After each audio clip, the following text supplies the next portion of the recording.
అధిష్టానం సరికొత్త వార్తల ప్రపంచం. అధిష్టానం వాక్ స్వతంత్ర ప్రజాబలం. వెల్కమ్ టు అధిష్టానం టీవీ. ముందుగా బులెటిన్లోని హెడ్లైన్స్. వాతావరణంలో వచ్చిన మార్పులే ఆకస్మిక వరదలకు కారణం. సీఎం చంద్రబాబు దొంగ కేసులు పెడుతూ అధికారం చలాయిస్తే తగిన మూల్యం చెల్లించుకుంటారు. ప్రకాశం బ్యారేజీకి కొట్టుకొచ్చిన బోట్లు టీడీపీ నేతలవే. మాజీ మంత్రి ప్రకాశం బ్యారేజీ కౌంటర్ వెయిట్లను ఢీకొట్టిన బోట్లు వైసీపీ నేతలకు చెందినవే. మంత్రి రాంప్రసాద్ రెడ్డి గోపాలపట్నం రామకృష్ణనగర్లో కొండ చర్యలు విరిగబడిన ప్రాంతాన్ని పరిశీలించిన హోంమంత్రి. వాతావరణంలో వచ్చిన మార్పులే ఆకస్మిక వరదలకు కారణమని సీఎం చంద్రబాబు అన్నారు. కోడూరులో 2 రోజుల్లోనే 50 సెంటీమీటర్ల వర్షం పడింది అని అన్నారు. గత వైసీపీ ప్రభుత్వం బుడమేరు గన్లను పూడ్చకుండా దుర్మార్గపు పాలన చేసిందని మండిపడ్డారు. మా ఆఫీసర్లు దిగరు. ఎవరు బురదలో దిగకపోతే సమస్య పరిష్కారం కాదు. కాబట్టి నేను బురదలో దిగాను. దిగడం కాదు, ప్రతిరోజు దిగాను. నేను దిగాను కాబట్టి మా ఐఏఎస్ ఆఫీసర్లు అందరూ బురదలో దిగారు. నేను ప్రొక్లైన్ ఎక్కాను, ట్రాక్టర్ ఎక్కాను, నడిచి తిరిగాను. దాంతో మా వాళ్ళు కూడా అక్కడ ఉండి ఎక్కడికక్కడ ముందుకెళ్ళారు. మా కలెక్టర్లు కానీ మా ఆఫీసర్లు కానీ మొట్టమొదటిసారి నేను చూసా. ప్రజలందరూ కూడా శభాష్ అనే విధంగా ఈరోజు అడ్మినిస్ట్రేషన్ ఇవ్వగలిగారు. ఇదొక పెను మార్పు. మొన్నటి వరకు యథా రాజా తదా ప్రజ. వరదలు వస్తే 5 ఏళ్ళు ఎప్పుడన్నా మిమ్మల్ని చూశారా అని నేను మిమ్మల్ని అడుగుతున్నా. ఎప్పుడన్నా వచ్చారా అని అడుగుతున్న ప్రజలు, ఇది పాలకులు. ఎప్పుడూ వచ్చిన వాళ్ళు కాదు. మేము వచ్చి విమర్శించినా పట్టించుకునే వాళ్ళు కాదు. కడాన నా దెబ్బకు ఎప్పుడు కూడా పరదాలు కట్టుకొని తిరిగిన వ్యక్తి బురదలోకి వచ్చే పరిస్థితికి వచ్చాడు. కనీసం ఆపరణ చేశాడు. ఒకరోజు తిరిగాడు, మళ్ళా పారిపోయాడు. అంటే వీళ్ళు రాజకీయాలు మాట్లాడుతున్నారు. ప్రజాసేవ కోసం వచ్చిన వ్యక్తులు, ఏ వ్యక్తి అయినా సరే ఒక పద్ధతి ఉంటుంది, ఒక ప్రొసీజర్ ఉంటుంది. ప్రజలు కష్టాల్లో ఉన్నప్పుడు అండగా ఉండి వాళ్ళ ప్రాణాలు కాపాడడం కానీ, వాళ్ళ ఆస్తులకు నష్టం జరగకుండా చేయడం కానీ, ఒకవేళ నష్టం జరిగితే నష్టపరిహారం ఇవ్వడం కానీ, ఇవి నిరంతరం చేయాల్సిన అవసరం ఉంది. నేను తిత్లీ తుఫాను వచ్చింది, ఎకరా వరి పంటకు 20,000 ఇచ్చాను. వీళ్ళు పాలనకు వచ్చిన తర్వాత ఖర్చులు పెరిగాయి తప్ప ఖర్చులు తగ్గలేదు. అలాంటిది ఎకరాకు ఇచ్చే డబ్బులు 16,000 చేసే పరిస్థితికి వచ్చారు. మళ్ళీ నిన్న మొన్న దిగిపోయేటప్పుడు ఒక 1,000 రూపాయలు పెంచారు. నేను ఒకటే ఆలోచించాను. వరి పంట వేసిన రైతులు దగ్గర 70 రోజులు 80 రోజుల తర్వాత పంట పోతే, చేతికొచ్చే సమయంలో పంట పోతే అప్పులు మిగులుతున్నాయి. అందుకే మళ్ళీ ఆలోచించాను. ఇది కరెక్ట్ కాదనే ఉద్దేశంతో 17,000 రూపాయలని 25,000 రూపాయలు హెక్టార్కి ఇస్తాను, ఎకరాకు 10,000 రూపాయలు ఇవ్వడానికి నిర్ణయం చేశాం. ఇది కూడా తక్కువే. నా దగ్గర డబ్బులు లేవు, ఖాళీ ఖజానా. రోజు వారిగా ఏం చేయాలని అర్థం కాని పరిస్థితి. మొత్తం ఏది పనిచేయలేని పరిస్థితి. మీరు చూస్తే అభివృద్ధి ఆగిపోయింది, ఆదాయం పడిపోయింది.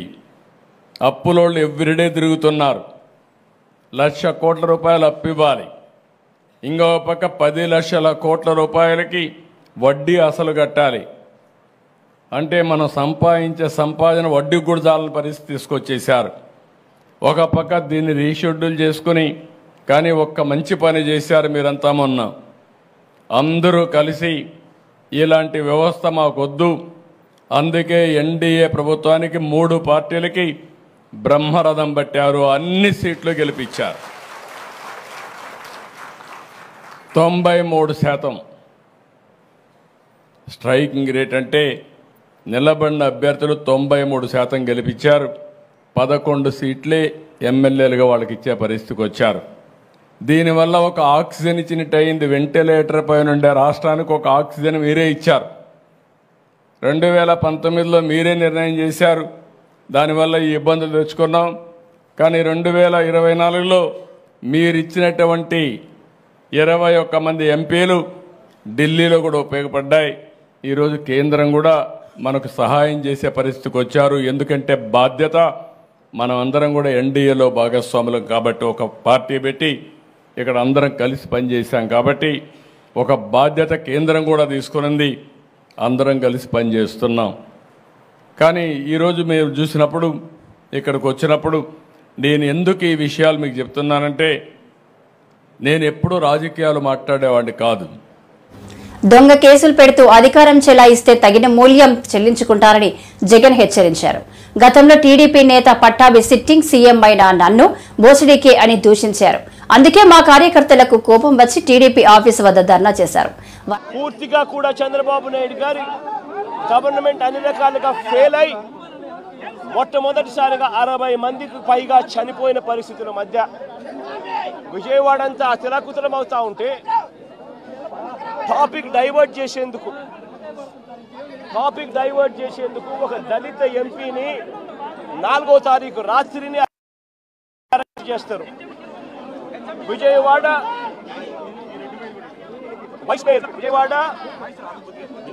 డిప్యూటీ మేయర్ను అరెస్ట్ చేస్తారు. కేవలం డిప్యూటీ మేయర్ భర్తను అరెస్ట్ చేస్తారు. అది 4వ తారీఖు రాత్రి. ఎందుకంటే ఇక్కడ చంద్రబాబు నాయుడు గారు పూర్తిగా ఫెయిల్ అయిపోయిన పరిస్థితుల్లో 60 మంది చనిపోయిన పరిస్థితుల్లో చంద్రబాబు నాయుడు గారి గవర్నెన్స్ ఫెయిలియర్ను దారి మళ్లించేందుకు డైవర్ట్ చేసేందుకు అరెస్ట్ చేస్తారు. అసలు ఈ కేసుకు సంబంధించి పూర్వాపరాలు చూస్తే ఈ కేసుకు సంబంధించి 3 సంవత్సరాల పైచిలకు 3-4 సంవత్సరాల కిందట జరిగిన ఈ కార్యక్రమం, ఈ ఘటన 2021 అంటే దాదాపుగా 4-5 సంవత్సరాల కిందట జరిగిన ఘటన.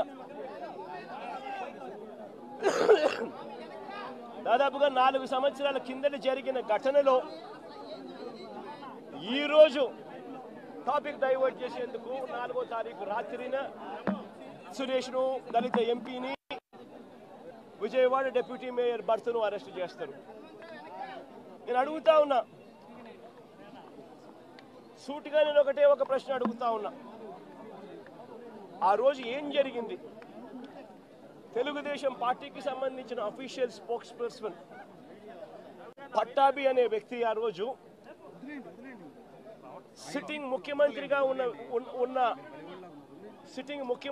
ఉన్న అప్పట్లో సిట్టింగ్ ముఖ్యమంత్రిగా ఉన్న వ్యక్తిని బోసిడీకే అని తిట్టాడు. బోసిడీకే అంటే ఏమిటో తెలుసా? తెలుగుదేశం పార్టీ కార్యాలయంలో తెలుగుదేశం పార్టీ అధికార ప్రతినిధి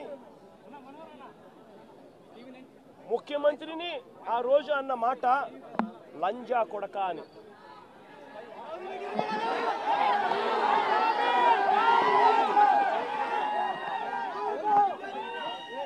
నిజంగా ఆ మాదిరిగా ఒక వ్యక్తి తిడితే రాష్ట్ర వ్యాప్తంగా ఆ ముఖ్యమంత్రిని ప్రేమించే వాళ్ళు, వైఎస్ఆర్ కాంగ్రెస్ పార్టీని అభిమానించే వాళ్ళు, రాష్ట్ర వ్యాప్తంగా ఉన్న వాళ్ళందరికీ కూడా కడుపు మండగా ఎవరైనా చెబితేనే వాళ్ళు వచ్చి చేస్తారా? కడుపు మండిన వాళ్ళు ఈ అన్యాయాన్ని చూడాలనుకునే వాళ్ళు, చూడకూడదు అని అనుకునే వాళ్ళు కొంతమంది తెలుగుదేశం పార్టీ ఆఫీస్ దగ్గరికి వెళ్ళి అటువైపు నుండి తెలుగుదేశం పార్టీ వాళ్ళు తప్పు చేసిందే కాక ధర్నా చేయడానికి వచ్చిన వాళ్ళ మీద దాడి చేయడానికి కూడా ప్రయత్నం చేశారు. ఆ దాడి జరిగిన పరిస్థితుల్లో, ఆ తోపులాటలో, ఆ తొక్కిసలాటలో తెలుగుదేశం పార్టీ ఆఫీస్ మీద కొద్దో గొప్ప ప్రకాశం బ్యారేజీకి కొట్టుకొచ్చిన బోట్లు టీడీపీ నేతలవే అని మాజీ మంత్రి అంబటి రాంబాబు అన్నారు. చంద్రబాబు వైసీపీ నేతలవే అని తప్పుడు ప్రచారం చేస్తున్నారని విమర్శించారు. జగన్ అంటే భయంతో కుట్రలు చేస్తున్నారని ఫైర్ అయ్యారు. వీళ్ళిద్దరిని నిన్న అరెస్ట్ చేశారు, ఎఫ్ఐఆర్ రిజిస్టర్ చేశారు, కోర్టులో ప్రొడ్యూస్ చేశారు. వీళ్ళిద్దరూ వైఎస్ఆర్ కాంగ్రెస్ పార్టీకి చెందినటువంటి వ్యక్తులు అనేటువంటి మాట మాట్లాడుతున్నారు. నేను ఇక్కడ చాలా స్పష్టంగా కొన్ని ఫ్యాక్ట్స్ని మీ ముందుకు తీసుకురావడానికి ప్రయత్నం చేస్తా. కోమటి రామ్మోహన్ అనే ఆయన కోమటి జయరాం గారికి సమీప బంధువు. ఇది నేను సృష్టించింది కాదు, వాస్తవం ఇది.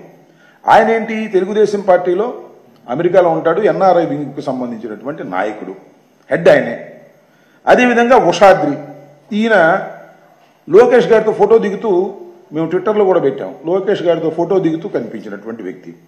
వీళ్ళిద్దరూ వైఎస్ఆర్ కాంగ్రెస్ పార్టీ నాయకులట. నాయకులే కాదు, వీళ్ళిద్దరూ తలసాని రఘురామ్ గారికి సన్నిహితులంట. వీరిద్దరూ నందిగం సురేష్ గారికి సన్నిహితులట. ఆల్రెడీ నందిగం సురేష్ గారి మీద ఎక్స్ ఎంపీ గారు, ఆల్రెడీ తలసాని రఘురాం గారి మీద ఎమ్మెల్సీ గారు, ఆయన మీద ఆల్రెడీ కేసులు పెట్టారు.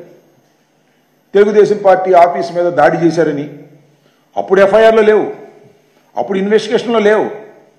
తెలుగుదేశం పార్టీ అధికారంలోకి వచ్చిన తర్వాత ఇప్పుడు చేర్చారు ఈ 2 పేర్లు. చేర్చి ఒక ఆయన అరెస్ట్ చేశారు, ఇంకా ఒక ఆయన అరెస్ట్ చేయవలసి ఉంది.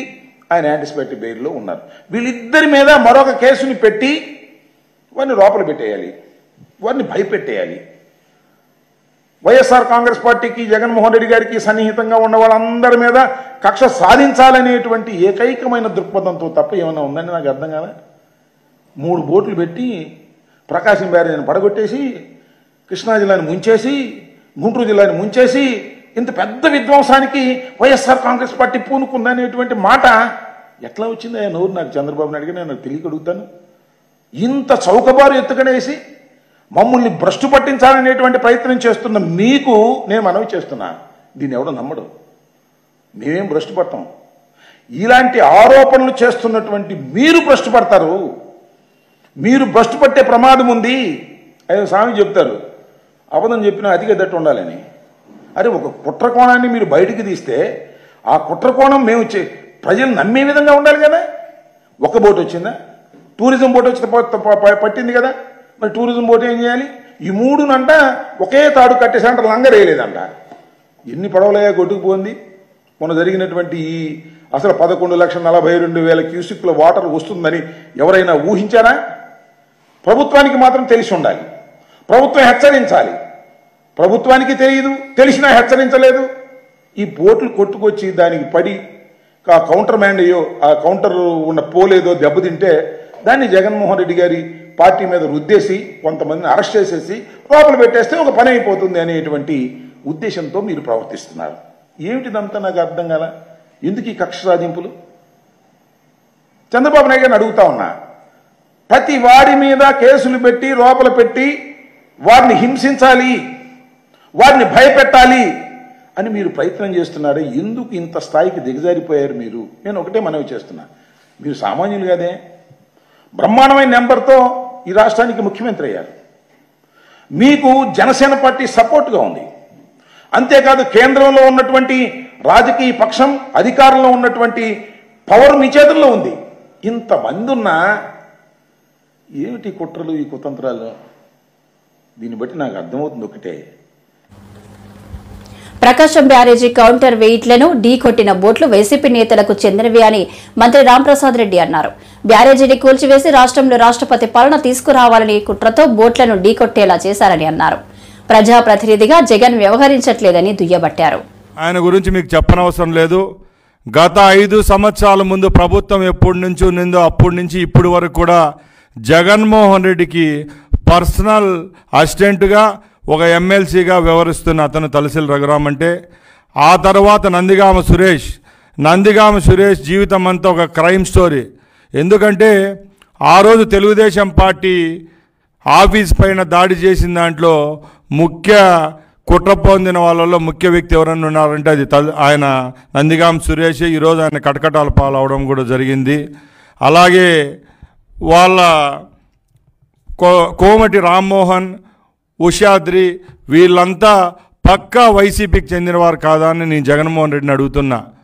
మీరు చేసింది ఏంటంటే తెలుగుదేశం పార్టీ అధికారంలోకి వచ్చి ఇలాంటి విపత్తులు సంభవించిన రోజు మేము ఆ ప్రభుత్వం ప్రజలకు అండగా ఉండామని చెప్పి మేము ఒక పక్కల కష్టపడి పనిచేస్తూ ఉంటే నీ యొక్క నాయకులు చేస్తున్న రాద్ధాంతం ఏం చెప్తున్నా మేము ముందరికి తీసుకొస్తున్నాం.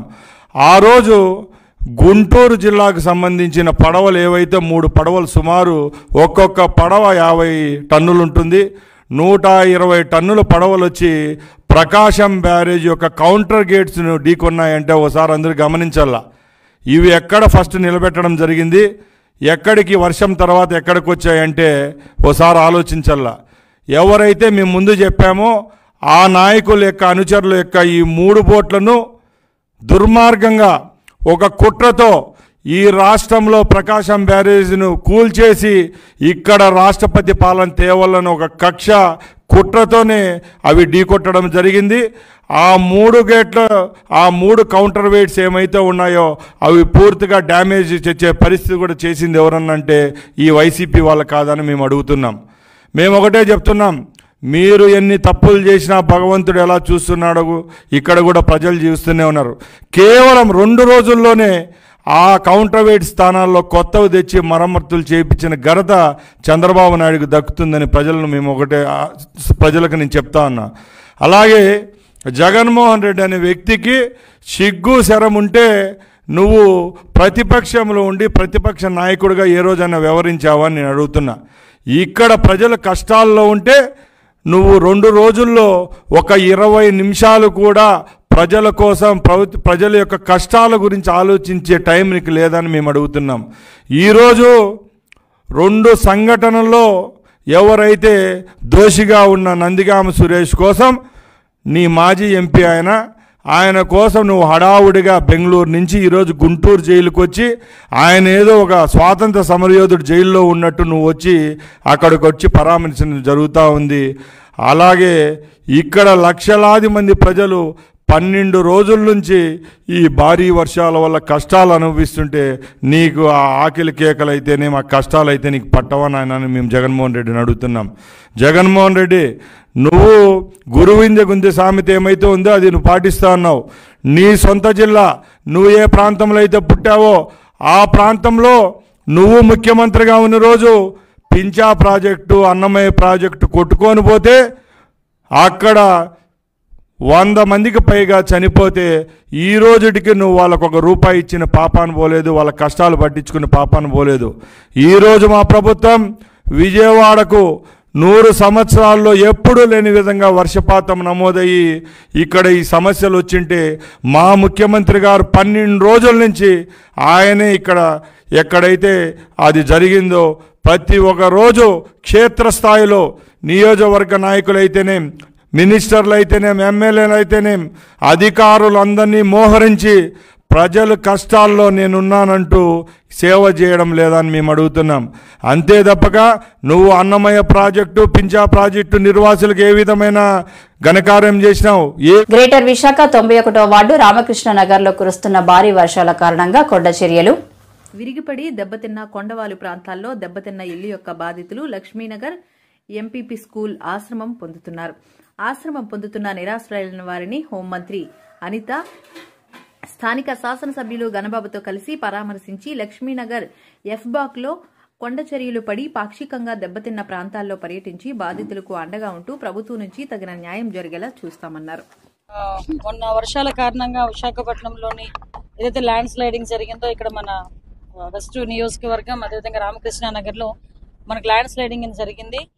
విషయం ఏంటంటే అదృష్టవశాత్తు ఎవరు కూడా ప్రాణహాని లేకుండా ముందే మనమందరం కూడా రిలైజ్ అవ్వటం, ఆ ల్యాండ్ స్లైడ్ జరుగుతున్నప్పుడు కూడా ఎమ్మెల్యే గారు కూడా దగ్గర ఉండటం, ఇమీడియట్ గా అధికార యంత్రాంగాన్ని అంతటినీ కూడా అలర్ట్ చేసి అధికార యంత్రాంగం మొత్తం అంతా వచ్చి అక్కడ ఏదైతే హౌసెస్ ఉన్నాయో హౌసెస్ లో ఉన్న వాళ్ళందరినీ, అంటే ఒక రో 10 హౌసెస్, ఆ పైన ఇంకొక 10 హౌసెస్, మొత్తం ఒక 20 హౌసెస్ అక్కడ ఇమీడియట్ గా మనకి ఎఫెక్ట్ అవుతాయేమో అని భయపడి ముందు ఇమీడియట్ గా వాళ్ళందరినీ తీసుకొచ్చి ఇక్కడ రీహాబిలిటేషన్ సెంటర్ లో మన మొత్తం అందరూ కూడా మన అధికార యంత్రాంగం అదేవిధంగా ఎమ్మెల్యే గారు అందరూ కూడా ఇక్కడ పెట్టడం జరిగింది. అయితే ఇందాక మన ఎమ్మెల్యే గారు చెప్పినట్టుగా విశాఖపట్నం ఎంత బ్యూటిఫుల్ సిటీగా ఉంటుందో అదేవిధంగా ఇక్కడ కొండవాళ్ళు ప్రాంతాల్లో ఎక్కువ మంది నివాసం ఏర్పాటు చేసుకోవడం అనేది నాకు తెలిసి స్టేట్ లెవెల్లోని వైజాగ్ లో ఉన్నంత ఎక్కువ కొండవాళ్ళు ప్రాంతాల్లో ఇంకెక్కడ ఉండరేమో. అటు ఆర్లోవా ఏరియా అటువైపు చూసుకున్నా, ఇటు గోపాలపట్నం ఏరియా చూసుకున్నా, మనకి అటువైపు గాజువాక్ లో కొంత ఏరియా చూసుకున్నా, ఇలాంటి ఏరియాస్ లో చాలా మంది కొండవాళ్ళు ప్రాంతాల్లోని నివసించి అక్కడ కూడా నివసించిన వాళ్ళందరూ కూడా ఏంటంటే పేదరికంలో ఉన్న వాళ్ళు, రోజువారీ కూలీ చేసుకుని ఆ కూలీ డబ్బులతో వచ్చిన డబ్బులతోని పైసా కూడబెట్టుకుని ఆ ఇల్లులు కూడా కన్స్ట్రక్ట్ చేసుకునే పరిస్థితి, కొంతమందికి గవర్నమెంట్ దగ్గర నుంచి కూడా కొంత మేరకు సహాయ సహకారాలు అంది ఇల్లులు కూడా కట్టుకోవడం జరిగింది. ఈ రోజు నేను ఇక్కడికి వచ్చిన తర్వాత వాళ్ళందరూ పరిస్థితి ఎలా ఉందంటే వాళ్ళ ఇంట్లోకి వెళ్ళాలా, మళ్ళా వెళ్ళగలమా, ఇంట్లోకి వెళ్ళి మేము అందులో జీవనం కొనసాగించగలమా అని ఒక భ్రమలోని నిజంగా ఒక దయనీయమైన పరిస్థితిలో వాళ్ళందరూ కూడా ఉండటం నిజంగా చాలా బాధ అనిపించింది. వాళ్ళందరికీ కూడా కంపల్సరీగా ఒక శాశ్వత పరిష్కారం అన్నది ఇవ్వాలి. ఎక్కడైతే ఎక్కువగా వర్షాలు పడినాయి, ల్యాండ్ స్లైడింగ్స్ జరుగుతున్నాయని తెలుసుకున్న వెంటనే గౌరవ ముఖ్యమంత్రి గారు చంద్రబాబు నాయుడు గారు ఇమీడియట్ గా అక్కడ విజయవాడ తుఫాను పరిసర ప్రాంతాల్లో ఉన్న నన్ను అక్కడికి ఇమీడియట్ గా అక్కడ వెళ్ళమ్మా అనిత, అక్కడ చూడమ్మా అనిత నన్ను పంపించడం, అదేవిధంగా కలెక్టర్ గారు కానీ, జేసీ గారు, అదేవిధంగా సిపి గారు, అడిషనల్ సిపి గారు అందరూ ప్రభుత్వ యంత్రాంగం అంతా ఇక్కడికి వచ్చి చూడటం కూడా జరిగింది. దీని మీద ఒక కమిటీ కూడా ఏర్పాటు చేయడం జరిగింది. R&B డిపార్ట్మెంట్, అదేవిధంగా ఆంధ్ర యూనివర్సిటీలో ఒక టెక్నికల్ డిపార్ట్మెంట్ నుంచి ఒక రిటైర్డ్ పర్సన్ ని, అదేవిధంగా అన్ని జీవీఎంసీ వాళ్ళు, అదేవిధంగా మనకి రెవెన్యూ డిపార్ట్మెంట్ వాళ్ళు అందరూ కలిసి ఒక కమిటీ ఏర్పాటు చేసుకోవడం జరిగింది. ఆ కమిటీ రిపోర్ట్ రేపు ఈవినింగ్ వస్తుంది. రేపు ఈవినింగ్ కమిటీ రిపోర్ట్ వచ్చిన తర్వాత సాయిల్ టెస్ట్ కూడా జరిగిన తర్వాత ఫర్దర్ గా ఇబ్బంది లేదు అనుకుంటే ఏం చేయాలి, ఫర్దర్ గా ఇబ్బంది ఉంది అనుకుంటే ఎలాగ మనం వేఅవుట్ చూడాలి, ఈ రెండు కూడా అధికారులతో అదేవిధంగా ఎమ్మెల్యే గారితో చర్చించి ఇక్కడున్న వీళ్ళందరికీ కూడా ఒక శాశ్వత పరిష్కారం తీసుకునే దిశగా గవర్నమెంట్ ముందుకెళ్తుంది. అదేవిధంగా ఇప్పుడు ఈ విపత్తుల శాఖలో కూడా కంపల్సరీగా ఏదైతే ఈ ప్రాబ్లమ్స్ ఏదైతే ఉన్నాయో, కొండవాళ్ళ ప్రాంతాల్లో ఏదైతే ప్రాబ్లమ్స్ జరుగుతాయో, ఎందుకంటే ఈ డ్రైనేజ్ సిస్టమ్ సరిగా లేకపోయినా ఏమి ఇబ్బంది వచ్చినా అక్కడ మట్టి కొంచెం ఈ వాటర్ తో పాటు బయటకు వచ్చి కొంచెం సాయిల్ కూడా లూజ్ సాయిల్ అయ్యి ఇబ్బందులు ఎదుర్కొంటున్నాం. దీనికి ఎటువంటి శాశ్వత పరిష్కారం ఇవ్వాలి, రిటైనింగ్ వాల్స్ ఎక్కడెక్కడ మనం కట్టాలి, ఈవెన్ ఐరన్ మెసెస్ ఏదైనా మనం చేయగలిగితే ఎలా చేయాలి ఏంటన్నది ఒక సమగ్రమైన నివేదిక తెప్పించుకొని ఈ కొండవాళ్ళ ప్రాంతాల్లో ఉన్న ప్రజలు ఇబ్బంది పడకుండా, ప్రాణ నష్టం జరగకుండా, ఆస్తి నష్టం జరగకుండా చూసుకునే బాధ్యత కూడా గవర్నమెంట్ తీసుకుంటుంది. ఈ విషయమే ఇక్కడ నివేదికను తీసుకుని గౌరవ సీఎం గారికి కూడా సబ్మిట్ చేసి గౌరవ సీఎం గారి ఆదేశాల మేరకు ఇక్కడ ఎవరికి కూడా ఇబ్బంది లేకుండా చూసుకునే బాధ్యత కూడా మేము తీసుకుంటామని మీ అందరికీ కూడా తెలియజేస్తాం.